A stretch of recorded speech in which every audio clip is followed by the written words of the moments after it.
మనకి అందుబాటులో రాఖీ లేనప్పుడు ఈ విధంగా మీ ఇంట్లో థ్రెడ్స్ కానీ ఏమైనా పూసలు ఉంటే సింపుల్గా ఇలా రాఖీ అయితే ప్రిపేర్ చేసుకోండి. ఫస్ట్ మనం ఒక పెండెంట్ అయితే తీసుకుని ఒక దారం అయితే తీసుకున్నాం కదా, దాన్ని ఇలా రెండు వైపులా అయితే ఇలా అనుకున్న తర్వాత దాన్ని 4 అవుతాయి కదా, దాని మధ్యలో హోల్ ఉంది కదా, దాంట్లోకి ఎక్కించాలి. ఎక్కించిన తర్వాత దాంట్లో గ్యాప్ ఉంటుంది కదా, ఆ గ్యాప్లోంచి కింద ఉన్న దారాన్ని అంతా మధ్యలోకి తీసామంటే అది లాక్ అయిపోతుందండి. పర్టికులర్గా దానికి ముడి కూడా వేయక్కర్లేదు. మీరు రాఖీ తయారు చేసిన తర్వాత మీకు ఇంకా మోడల్గా చేయాలనిపించినా దాన్ని ఈజీగా అయితే ఇప్పేసుకోవచ్చు. చూసారు కదా, తాడుని ఇలా రెండు ప్యాట్లుగా చేసి మళ్ళీ దాన్ని 4 మళ్ళీ దగ్గరికి కలిపి దాంట్లోకి అయితే ఎక్కించేయాలి. ఎక్కించిన తర్వాత దాని మధ్యలోంచి అయితే ఇది తీయాల్సి ఉంటుంది.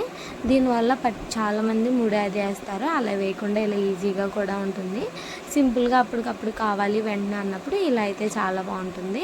లేదా ఇంకా దానికి పూసలు అవి ఉంటాయి కదా, మీ దగ్గర ఏమైనా ఉంటే కూడా మిగిలిన దారం అయితే అటు ఇటు ఉంది కదా, అక్కడ థ్రెడ్ స్టోన్స్ అవి కూడా అంటించుకోవచ్చు, పూసలు అవి కూడా ఎక్కించుకోవచ్చు. ఒకవేళ థ్రెడ్ అయితే పూసలోకి ఎక్కకపోతే సూది ఉంటుంది కదండి, నిడిల్ తీసుకుని దాంట్లోకి ఎక్కించి ఈజీగా ఎక్కించేసుకోవచ్చు. మీకు ఫస్ట్ సింపుల్గా చూపించాలని చెప్పి ఈ మోడల్ చేశాను. ఎలా ఉంది?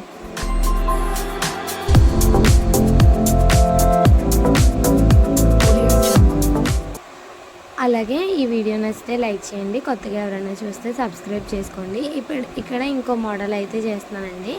ఇదైతే కొంచెం సన్నం దారం అయితే తీసుకున్నాను. ఇంకా సింపుల్గా ఎలా చేసుకోవాలనేది అలా ముడి వేయడం రాలేని వాళ్ళు ఈ దాంట్లోంచి వెనక్కి ఇలా తీసేయండి. ముందు నుంచి అయితే తీయకూడదు.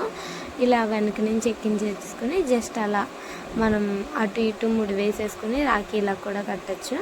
లేదా అంటే ఇది జస్ట్ అప్పటికప్పుడు కావాలి అనుకున్న వాటికి హెవీగా అలా కూడా మనం నెక్స్ట్ వీడియోలో పోస్ట్ చేద్దాం.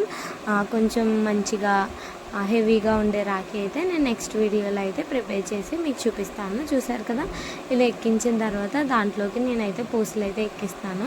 ఒకవేళ పూసలు ఎక్కట్లేదు అంటే ట్రై చేయండి. దానికి ఫ్రంట్ కొంచెం తడి చేశారంటే ఈజీగా వెళ్ళిపోద్ది. లేకపోతే గమ్ ఉంటుంది కదండి, గమ్ కూడా అక్కడ స్టిక్ చేసామంటే అది గట్టిగా అయ్యి ఈజీగా కూడా ఆ పూసలోకి అయితే వెళ్ళిపోతుంది.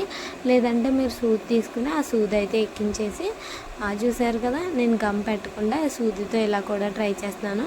సూది వెనక భాగంతో మనం ఆ పూసలోకి థ్రెడ్ కూడా ఈజీగా ఎక్కించవచ్చు. అలా కూడా ఎక్కలేదు అన్నప్పుడు ఇంకా థ్రెడ్ని సూదిలోకి ఎక్కించేసుకుని కూడా లోపలికి పూసలోకి అయితే తీసేసుకోవచ్చు.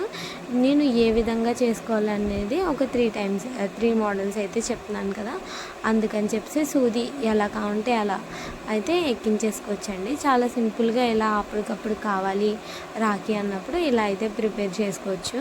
అలాగే చూసారు కదా, బ్లూ కలర్ మనం ఏ థ్రెడ్ అయితే తీసుకున్నామో ఆ థ్రెడ్కి కొంచెం మ్యాచ్ అయ్యే పూసలు అయితే మనం ఎక్కించుకున్నామంటే చాలా లుక్ వైజ్ కానీ చాలా బాగుంటుంది. లేకపోతే డిఫరెంట్గా కూడా మనం ట్రై చేయొచ్చు.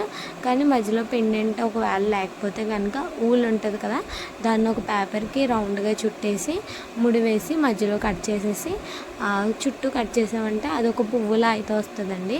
ఆ పువ్వుని మనం ఈ మధ్యలో పెండెంట్ ఉంది చూసారు కదా, ఆ ప్లేస్లో ఆ పువ్వుని మధ్యలోంచి సూది సహాయంతో తీసామంటే కూడా అది కూడా పెండెంట్ లాగే చాలా న్యాచురల్గా అయితే ఉంటుంది. చూసారు కదా, నేను ఆ వీడియో కూడా మీకు పోస్ట్ చేస్తాను. Blue colour Rakhi and green colour Rakhi ఎలా ఉందో కామెంట్ చేయండి. అలాగే కొత్తవారు ఎవరైనా వీడియో చూస్తున్నట్లయితే లైక్ చేసి సబ్స్క్రైబ్ చేసుకుని సపోర్ట్ చేయండి. ఇది మీ ఫ్రెండ్స్ కానీ సిస్టర్స్ కానీ ఎవరికైనా ఉపయోగపడితే షేర్ చేయండి. Thank you.